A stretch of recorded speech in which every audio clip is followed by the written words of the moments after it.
صدق الله العظيم وصدق رسوله النبي الكريم ونحن على ذلك لمن الشاهدين والشاكرين والحمد لله رب العالمين. محترم دوستو اور بزرگو، اللہ کے فضل سے، اللہ کے کرم سے، اللہ تعالیٰ کے احسان سے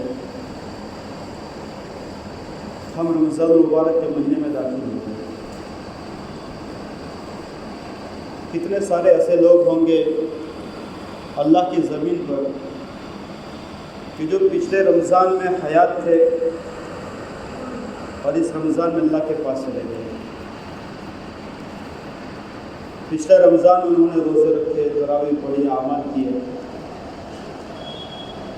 لیکن یہ رمضان ان کو نصیب نہیں ہوا. اللہ کے فضل سے اللہ تبارک و تعالیٰ نے ان کو یہ رمضان نصیب فرمایا،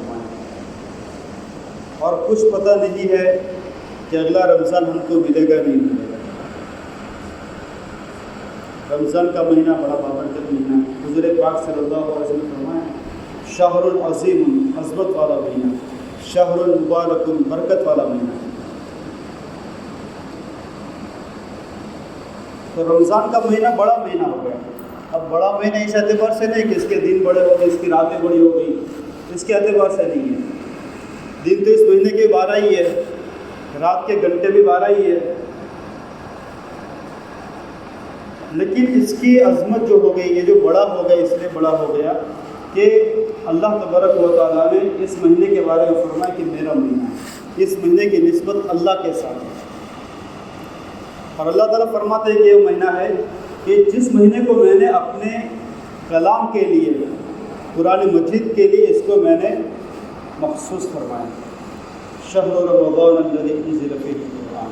اس مہینے کو میں نے اپنے کلام کے لیے، اپنی کتاب کے لیے، قرآن عظیم کے لیے میں نے اس کو خاص کیا. اس کے اندر میں نے اپنے کلام کو اتارا. تو مہینہ برکت والا اس لیے ہو گیا کیونکہ اس مہینے کی نسبت اللہ کی جانب ہو گئی. اللہ نے کہا میرا مہینہ ہے. اس مہینے میں کیا ہوتا ہے؟ چھوٹے چھوٹے اعمال پر اللہ تعالیٰ راضی ہو جاتا ہے. چھوٹے چھوٹے اعمال کے اوپر اللہ تعالیٰ بڑا بڑا ثواب دیتا ہے. بڑا بڑا بے انتہا اللہ تبارک و تعالیٰ اجر و ثواب سے نوازتا ہے. من تقرب فیہ بخصلۃ، حضور پاک صلی اللہ علیہ وسلم نے فرمایا یہ مہینہ ایسا ہے کہ جس میں کوئی شخص اگر کوئی نفل ایک کام کرے، چھوٹا سا نفل کام کرے، من تقرب فیہ بخصلۃ کان کمن ادی فریضۃ فیما سواہ، تو وہ ایسا ہے جیسا کہ غیر رمضان میں فرض ادا کرے. ومن ادی فریضۃ، اور جو اس کے اندر ایک فرض ادا کرے، کان کمن ادی 70 فریضۃ فیما سواہ، تو وہ ایسا ہے جیسے کہ غیر رمضان کے اندر 70 فرضوں کو ادا کرے. اس رمضان کے مہینے میں اگر کوئی شخص فجر کی 2 رکعت نماز پڑھے، فجر کی 2 رکعت نماز فرض پڑھے، اس کو کتنا ثواب ملے گا؟ 70 رکعتوں کے برابر، 140 رکعتوں کے برابر. 70 گنا ہو گئے. تو وہ ایسا ہے جیسے کہ غیر رمضان میں 70 فرض کو ادا کرے. 70 فجر نمازیں پڑھے تو 140 رکعتیں ہو جائے گی، اور وہ بھی فرض نماز ہے. 140 رکعت آدمی پڑھے گا تو پوری رات نکل جائے گی. اللہ تبارک و تعالیٰ اس مہینے کے اندر بندوں کو اتنا بڑا ثواب دیتا ہے. 4 رکعت ظہر پڑھی تو 280 رکعتوں کے برابر اس کو ثواب ملتا ہے.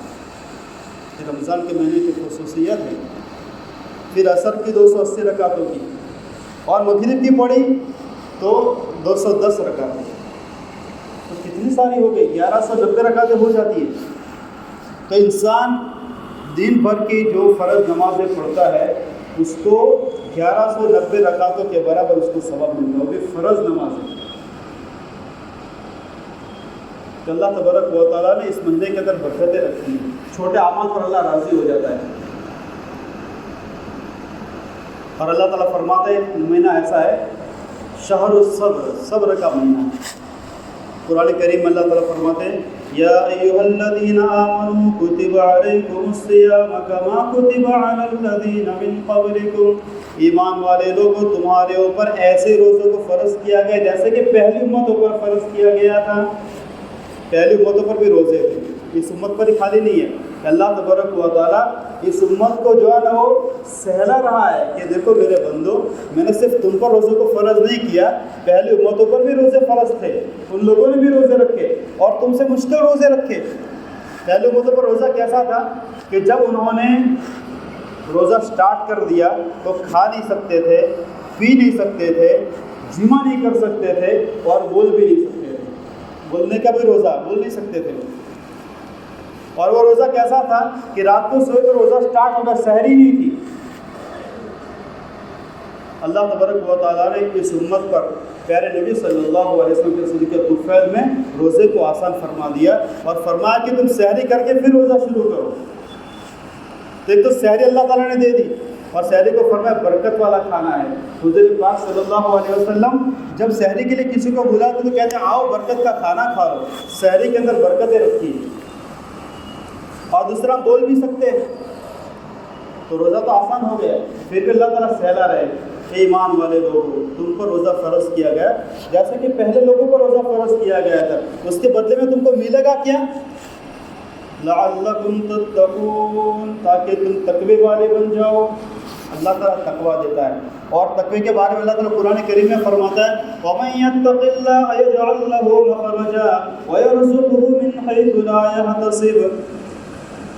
اللہ تعالیٰ فرماتا ہے کہ جو تقوی والا ہو جائے گا، جو متقی ہو جائے گا، جو تقوی والا ہو جائے گا تو اللہ تبارک و تعالیٰ اس کے لیے تنگیوں میں راستے نکال دے گا، گمان بھی نہیں ہوگا، وہاں سے راستے نکل جائیں گے۔ پرابلمس ہوں گے، پریشانیاں ہوگی، حالات ہوں گے، اللہ تبارک و تعالیٰ دھکا دے دے گا، حالات ختم ہو جائیں گے، حالات اڑ جائیں گے۔ وَيَرْزُقْهُ مِنْ حَيْثُ لَا يَحْتَسِبُ، اور تقوی والوں کو اللہ تبارک و تعالیٰ ایسی جگہ سے رزق دیتا ہے جس کا گمان بھی نہیں ہوتا ہے، انسان کو گمان بھی نہیں ہوتا، وہاں سے رزق کا انتظام ہو جاتا ہے، اس کے ذریعے سے تقویٰ بنتا ہے۔ اس سے حضور پاک سے سفر شہر الصبر، آپ سے اس نے فرمایا کہ مہینہ صبر کا مہینہ ہے۔ اب ہم صبر کس کو کہتے ہیں؟ ہمارے معاشرے میں اور ہمارے محاورے میں صبر جو ہے نا، کوئی تکلیف آ گئی، کوئی پریشانی آ گئی، اس کے اندر انسان جو صبر کرتا ہے، اس کو سہتا ہے، اس کو ہم صبر سمجھتے ہیں۔ یہ بھی اس کا مفہوم ہو سکتا ہے، لیکن قرآن اور حدیث کی اصطلاح میں صبر کا جو مفہوم ہے بہت زیادہ وسیع ہے۔ تو قرآن اور حدیث کی اصطلاح میں صبر اس کو کہا جاتا ہے کہ جو انسان کوئی عمل کرتا ہے، نیک عمل کرتا ہے، اب اذان ہو گئی، اللہ اکبر اللہ اکبر، انسان دکان پہ ہے، اپنے کاروبار میں ہے، اب اس کو چھوڑ کر جانا ہے تو بے تو تکلیف ہے، تو وہ انسان جو اطاعت کے لیے چلا اس کا دل چاہتا نہیں ہے جانے کو، لیکن اللہ تعالیٰ کا فرض سمجھ رہا ہے کہ اللہ کا فرض ہے، اللہ نے بلایا تو مجھے تو پڑھنی ہے، تو آدمی جو اس کے دل پر بوجھ پڑتا ہے اور نماز پڑھنے کے لیے آتا ہے اس کو صبر کہتا ہے۔ اللہ تعالیٰ کہتا ہے کہ صبر ہے۔ اب ہم سب نے روزہ رکھ لیا، اب ہم پی نہیں رہے، پیاس تو لگی ہوئی لیکن پی نہیں رہے، میں کیوں نہیں پی رہے؟ اللہ تعالیٰ کا حکم ہے کہ پینا نہیں ہے، افطار کے اعلان کر۔ ہم کھا نہیں رہے، فریج پورا بھرا ہوا ہے، فروٹس بھی ہے، سموسے بھی ہے، اندر سارے جو ہے گرم ٹھنڈے ساری چیزیں ہیں۔ اکیلا انسان ہوگا، فریج پورا بھرا ہوا ہوگا تو بھی انسان کھاتا نہیں ہے۔ کیوں نہیں کھاتا ہے؟ اللہ تعالیٰ کا حکم ہے نہیں کھانا ہے۔ یہ جو بوجھ پڑتا ہے انسان کو، اس کو اللہ تعالیٰ صبر کہتا ہے، یہ صبر ہے۔ کوئی گناہ کرنے کا من کر رہا ہے،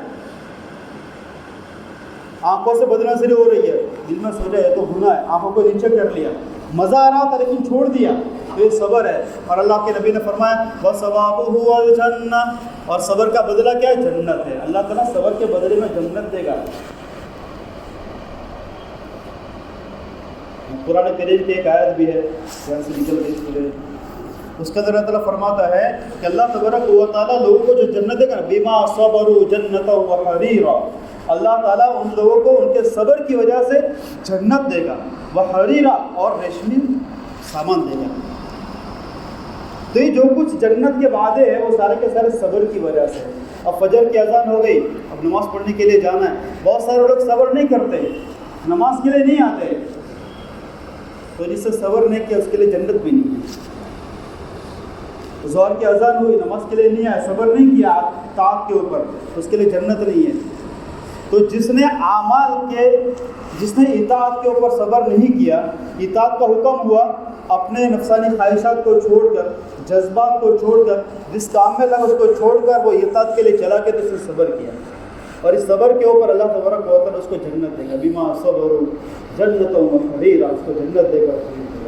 تو اللہ کے نبی نے فرمایا رمضان کا مہینہ بھی صبر کا مہینہ ہے، روزہ رکھ لیا ہے، انسان جلدی ہائپر ہو جاتا ہے، جلدی ایکسائٹ ہو جاتا ہے، انسان صبر کرے، حالات ناگزار جو سامنے آتے ہیں اس کے اندر صبر کرے انسان، اس کے اوپر اللہ تعالیٰ جنت دے گا۔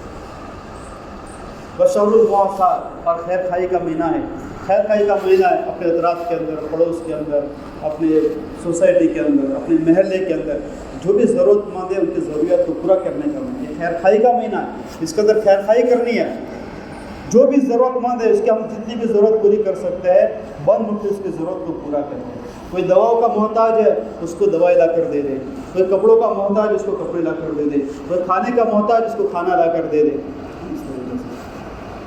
اور سب سے زیادہ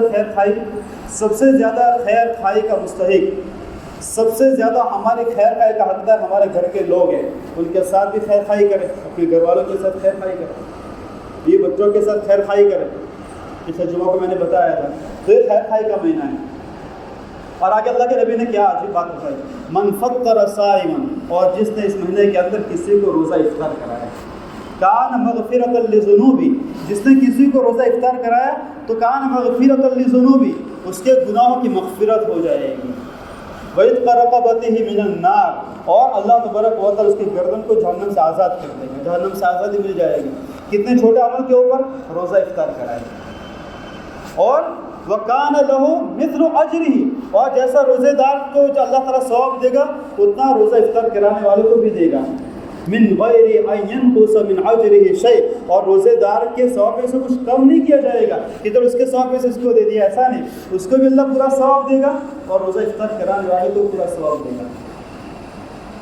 اب صحابہ کرام نے بھی ہمارے من کی بات اللہ کے رسول سے پوچھ لی، صحابہ نے فرمایا یا رسول اللہ صلی اللہ علیہ وسلم لیس کلنا یجد ما یفطر صائما، اللہ کے رسول صلی اللہ علیہ وسلم ہم میں سے تو کوئی اتنی طاقت نہیں رکھتا ہے، ہم میں سے بہت سارے لوگ تو ایسی طاقت نہیں رکھتے ہیں کہ ہم کسی کو جو ہے نا پیٹ بھر کے افطار کرائیں۔ تو حضور پاک صلی اللہ علیہ وسلم نے فرمایا قال رسول اللہ صلی اللہ علیہ وسلم یؤتی اللہ ھذا الاجر، اللہ تعالیٰ اجر تو اس پر بھی دیتا ہے، علی مزغۃ اللبن، کسی کو آپ نے ایک گھونٹ دودھ پلا دیا اور اس نے روزہ افطار کرا، اس پر بھی اس کو ثواب دیتا ہے۔ اسی وجہ سے یہ جو رواج ہے ہمارے یہاں پہ اچھا رواج ہے، برا رواج نہیں ہے کہ ہم آس پڑوس کے اندر، رشتہ داروں کے اندر، اطراف کے اندر جو ہے نا وہ روزہ افطاری کا سامان بیچتے ہیں، بہت بڑے ثواب کا کام ہے، بھیجنا چاہیے اپنے دوستوں کے وہاں پر، رشتہ داروں کے وہاں پر، اپنے بڑوں کے وہاں پر، اپنے چھوٹوں کے یہاں پر، غریبوں کے یہاں پر، مساکین کے وہاں پر کچھ نہ کچھ بھیجنا چاہیے۔ جو دو چار چیزیں کہ ہم نے اپنی افطار کے لیے تیار کی ہے تو دو چار چیزیں اپنے اطراف کے اندر بھی دے دیں، یہ بہت ہی اچھا رواج ہے، اس کے اندر یہ ثواب مل جاتا ہے۔ من فطر صائما، جس نے بھی روزہ افطار کرایا کسی کو تو اللہ تبارک و تعالیٰ اس کو مغفرت کا پروانہ، کان مغفرۃ لذنوبہ، اس کے گناہوں کا غفارہ ہو جائے گا، اور وَعِتْقُ رَقَبَتِهِ مِنَ النَّارِ، آپ سے خلاصی ہو جائے گی اور اس کو روزے دار کے برابر ثواب ملتا ہے۔ اور اسی سے رواج بھی ہے کہ لوگ کیا کرتے ہیں کہ جب رمضان کا مہینہ شروع ہو جاتا ہے نا، بعض علاقے ایسے ہوتے ہیں کہ وہاں پر جو نیک لوگ ہوتے ہیں، مسجد کے امام صاحب ہے، مسجد کے مؤذن صاحب ہے، حافظ صاحب ہے، اور دوسرے مدرسے کے اندر پڑھانے والے لوگ ہیں، یا دعوت تبلیغ کی جو ذمہ دار ہے، مسجد کے ٹرسٹیان ہیں، تو ایسے جو بڑے بڑے لوگ ہوتے ہیں نا تو ان کے کھانے کی دعوت کرتے ہیں، افطار پر ان کو بلاتے ہیں، یہ اسی سے ماخوذ ہے۔ بعض جگہ پر تو ایسا بھی رواج ہے، ساؤتھ گجرات کی طرف اللہ نے بہت بڑا مال دیا ہے تو وہاں پر جو ہے نا لسٹ لگا رہتا ہے پورے مہینے دعوت، تو یہ اسی کا جو ہے نا ایک سسٹم ہے، اسی کا رواج ہے کہ جو انسان کسی کو روزہ افطار کرائے تو اللہ تعالیٰ اس کو اتنا بڑا ثواب دیتا ہے۔ اور اگر کوئی کسی کو پیٹ بھر کر کھلا دے، یہ تو روزہ افطار کی بات ہے، کسی کو فی مزغۃ اللبن، اگر کسی کو جو ہے نا وہ ایک گھونٹ جو ہے نا پانی پلا دیا، ایک گھونٹ دودھ پلا دیا، یا علی تمرۃ، یا کسی کو کھجور پلا دیا، اس پر اللہ تعالیٰ ثواب دیتا ہے۔ اور اگر کسی کو پیٹ بھر کر کھانا کھلا دیا تو اللہ کے رسول صلی اللہ علیہ وسلم نے فرمایا من اسقا صائما، اور جس نے پیٹ بھر کر کھانا کھلا دیا، اس کو سیراب کر دیا، سقى اللہ من حوضی، اللہ تعالیٰ اس کو میرے حوض سے، حوض کوثر سے ایسا پانی پلائے گا قیامت کے دن، لا یظمأ حتی یدخل الجنہ، جنت میں جانے تک اس کو پیاس نہیں لگے گی۔ اگر کوئی کسی کو پیٹ بھر کر کھانا کھلا دے تو اللہ تبارک و تعالیٰ اس کو ایسا پانی پلائے گا میرے حوض سے کہ جنت میں جانے تو اس کو پیاس نہیں لگے گی۔ تو یہ ترغیبات ہیں، اس کے اندر جو حضور پاک صلی اللہ علیہ وسلم ترغیب دے رہے ہیں کہ آپ کیا کرو، خیر خائی کا معاملہ کرو، صبر کا معاملہ کرو، خیر خائی کا معاملہ کرو، روزوں کو افطار کراؤ، اور اپنے گھر پر لوگوں کو بلا کر ان کا پیٹ بھرنے کا اکرام کرو، اپنی بہنوں کو بلا دے، اپنے بھائیوں کو بلا دے، اپنی پھوپھیوں کو بلا دے، اپنی خالاؤں کو بلا دے، یہ جو قریبی رشتہ دار ہیں نا، کہ اللہ تعالیٰ کی بہت بڑی نعمت ہے۔ اللہ تعالیٰ نے ان رشتہ داریوں کے بارے میں فرمایا کہ اللہ تعالیٰ کی نشانی میں صرف نشانی ہے ہمارا رشتہ دار، اور جو رشتہ داری توڑے گا وہ جنت میں نہیں جائے گا۔ صلہ رحمی کا حکم دیا گیا ہے کہ صلہ رحمی کریں۔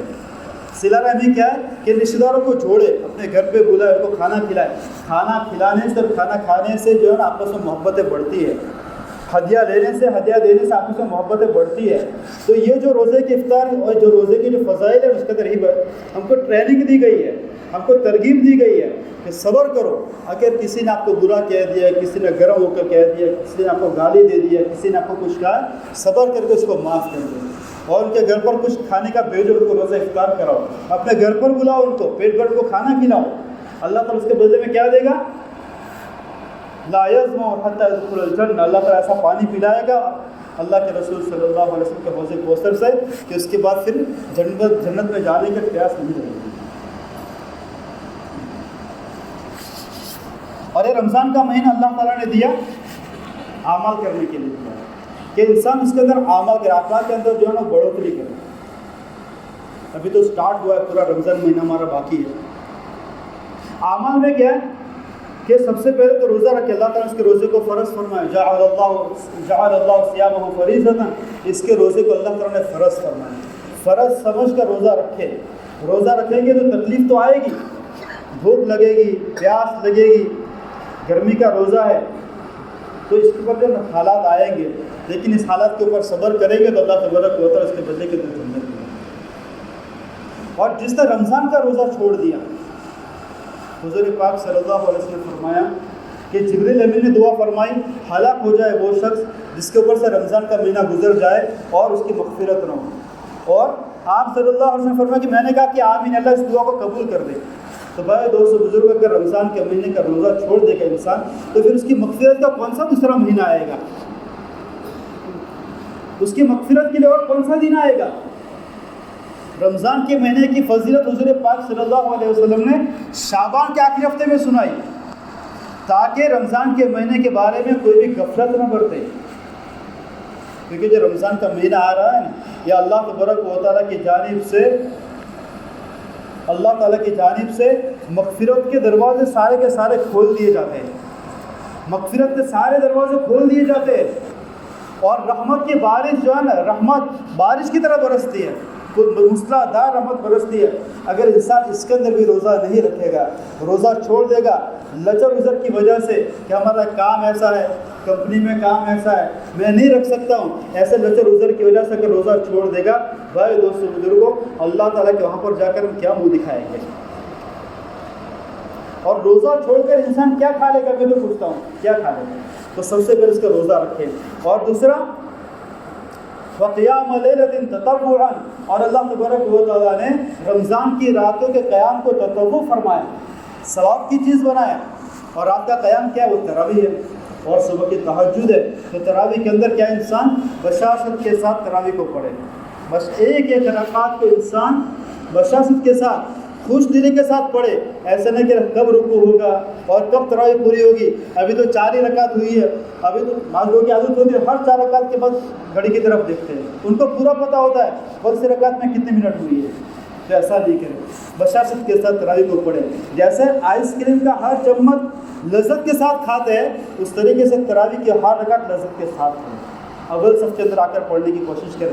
انسان جتنا امام صاحب کے قریب ہوتا ہے نا اتنا اس کی بشاشت زیادہ ہوتی ہے, اور جتنا پچھلی صف کے اندر ہوتا ہے پچھلی صف کے اندر غفلت کا ماحول ہوتا ہے. بعض لوگ لیٹے رہتے ہیں, بعض لوگ دیوار کے ساتھ ٹینگ لگا کر بیٹھے رہتے ہیں, بعض لوگ کوئی پانی پینے کے لیے جا رہا ہے, کوئی پیشاب کے لیے جا رہا ہے, اور کوئی انتظار کرتے کب رکوع ہوگا تو پھر جاتے ہیں. 1 مہینہ تراویح پڑھنی ہے بھائی دوستوں بزرگوں. جب عید کا چاند نظر آ جائے گا پھر تراویح کو ہم یاد کرتے ہیں کہ کتنا اچھا ماحول ہوتا تھا, مسجد کے اندر 1.5 گھنٹہ 2 گھنٹہ تراویح پڑھتے رہے. تو یہ پھر دن یاد آتے ہیں, اور پتہ نہیں اگلا رمضان ملے گا نہیں ملے گا روزہ رکھنے کے لیے اور پھر تراویح پڑھنے کے لیے. تو اس مہینے کی تراویح کو غنیمت سمجھے اور دل لگا کر تراویح کو پڑھے. تراویح کی بڑی فضیلت ہے. اللہ تعالیٰ ایک ایک سجدے کے اوپر جو 1500 لکھا دیتا ہے, اور جنت کے اندر محل تعمیر کرتا ہے. بشاشت کے ساتھ کریں. اور جو رمضان کا مہینہ بڑے دوستوں اس کے اندر اعمال کی بڑھوتری کر دیں. قرآن شریف جو ہم پڑھتے ہیں تو کم سے کم جو 3 قرآن شریف تو ہر مسلمان کے پورے ہو جانے چاہیے. اس کے لیے کیا کریں, اپنا ٹائم ٹیبل بنائیں. مولانا ابراہیم صاحب اللہ فرماتے ہیں کہ ہر عمل کو ٹائم کے ساتھ باندھ لو, ہر عمل کو ٹائم کے ساتھ باندھ دو کہ 3 پارے ہم کو پڑھنے ہیں. ہر انسان کو پتہ ہوتا ہے کہ میرا ایک پارہ 30 منٹ میں 40 منٹ میں پورا ہوتا ہے. تو آپ فکس کر دو کہ مجھے 40 منٹ صبح میں دینا ہے, 40 منٹ مجھے عصر کے بعد دینا ہے, 40 منٹ مجھے تراویح کے بعد دینا ہے. اس طریقے سے فار ایگزامپل اپنے ٹائم کو باندھ دو. مجھے اشراق بھی پڑھنی ہے, چارج بھی پڑھنی ہے, اور بھی پڑھنی ہے. تو اعمال کو باندھ دے اس طریقے سے. اور جب انسان اعمال کو اپنے وقت کے ساتھ باندھ دیتا ہے تو ہمارے ابراہیم صاحب فرماتے ہیں اللہ تبارک و تعالیٰ اس ٹائم کے اوپر اس بندے کا انتظار کرتا ہے کہ میرا بندہ اس وقت میرا قرآن پڑھنے کے لیے آئے گا, میرا بندہ اس وقت اشراق پڑھنے کے لیے آئے گا, میرا بندہ اس وقت چاش پڑھنے کے لیے آئے گا, میرا بندہ اور بھی پڑھنے کے لیے آئے گا. جب اعمال کو باندھ دیتے ٹائم ٹیبل کے ساتھ تو اللہ تعالیٰ اس وقت بندے کا انتظار کرتا ہے کہ میرا بندہ آنے والا ہے. تو اس طریقے سے اگر باندھ دیں گے تو آسان ہو جائے گا. تو قرآن کریم کے لیے اپنے وقت کو باندھ دیں کہ مجھے 1 پارہ کب پڑھنا ہے یا 2 پارے کب پڑھنے, مجھے 40 منٹ لگتا ہے 30 منٹ تک, اس کے حساب سے باندھ دیں. تسبیحات کی پابندی کرے. اور حضور پاک صلی اللہ علیہ وسلم نے فرمایا کہ اس مہینے کے اندر 4 چیزوں کی کثرت کرو. نمبر 1 لا الہ الا اللہ پڑھو. دوسرا استغفار کرو. تو لا الہ الا اللہ کے لیے اپنا ایک جو ہے نا نصاب تیار کرے کہ مجھے اس مہینے کے اندر 70,000 مرتبہ لا الہ الا اللہ پڑھنا ہے. لا الہ الا اللہ 70,000 مرتبہ پڑھنا ہے. آپ مجھے روزانہ کتنا 2,500 مرتبہ پڑھنا پڑے گا. تو کب مجھے پڑھنا ہے اس کا بھی وقت فکس کر دو. پھر استغفار بھی کثرت کے ساتھ پڑھنا ہے, کم سے کم روزانہ 100 مرتبہ پڑھنا ہے. اور ہم درود شریف کو کیسے چھوڑ سکتے ہیں, تو کم سے کم درود شریف چھوٹا سے چھوٹا ہے صلی اللہ علیہ وسلم یا صلی اللہ علیہ نبی الامی, اس کو بھی 70,000 مرتبہ پڑھنے کی کوشش کریں. یا رمضان کا مہینہ اعمال کا مہینہ ہے, اس کے اندر اپنے روح کو مضبوط کر دے تاکہ پھر پورے 11 مہینے اس کا کرڑ اس کا پاور باقی رہے. اللہ تعالیٰ مجھے آپ کو کہنے سننے سے زیادہ عمل کی توفیق نصیب فرمائے.